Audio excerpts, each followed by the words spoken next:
Are you ready to add a little bit more to your FluidMath teacher toolbox? Well, let's take a look at some of the features that will make teaching in FluidMath effective. Below is something that was added in from, could be a PowerPoint, Google Slides, or something else. Now, I created this document on my laptop, but it's really tiny on my panel.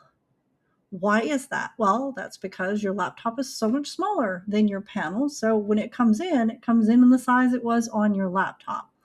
That's not necessarily conducive for teaching. So let's make this better. The first thing that I would like to show you as an option is if your panel happens to also be a Windows device, on your desktop, you can long hold, or if you have a keyboard or mouse, you can right click, but what you're looking for is a display settings option. Now, you're looking for scale and layout, and notice that mine is set at 100%. Odds are your panel is also set at 100%. Now, if I make these changes, notice that it will change the size of the text, apps, and other items. In a classroom, I want to consider going to 200, maybe even 250, depending on the size of my class. Notice everything just got bigger. Well, let's see what that looks like with my lesson. Wow, that is so much better. It could also be that you don't have a Windows device and you don't have the option to scale your device. In that case, you can do it inside your browser. Up in the top right corner of your browser, you have 3 dots, and you also have the option to zoom. I can increase it to make it fit on my screen, but I actually technically don't have to do that because I already did it in the operating system. I do want to make sure I keep some space over here to the right that allows me to be able to expand on anything that I am instructing my students on. Your students can also zoom their screens on their own smaller devices or you on your laptop if you wanted to as well.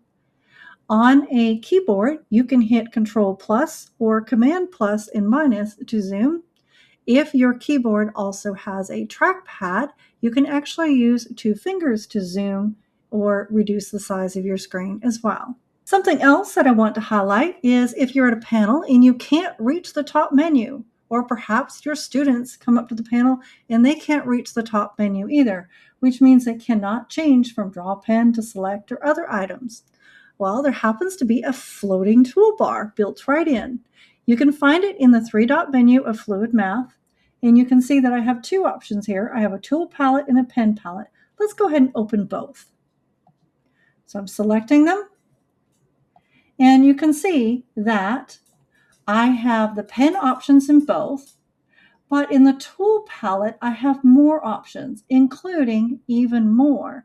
This allows me to have the function of my entire menu at my fingertips anywhere that I would like on my screen. Let me go ahead and make this a little bit smaller. Okay. I can move it around. I can dock it off to the side. I can put it on the bottom of my screen if I would like to as well. This allows you and your students to be able to access the functions of anything in your FluidMath document. So these 2 features are going to be helpful in making it more effective for you to reach your students and instruct classes using FluidMath.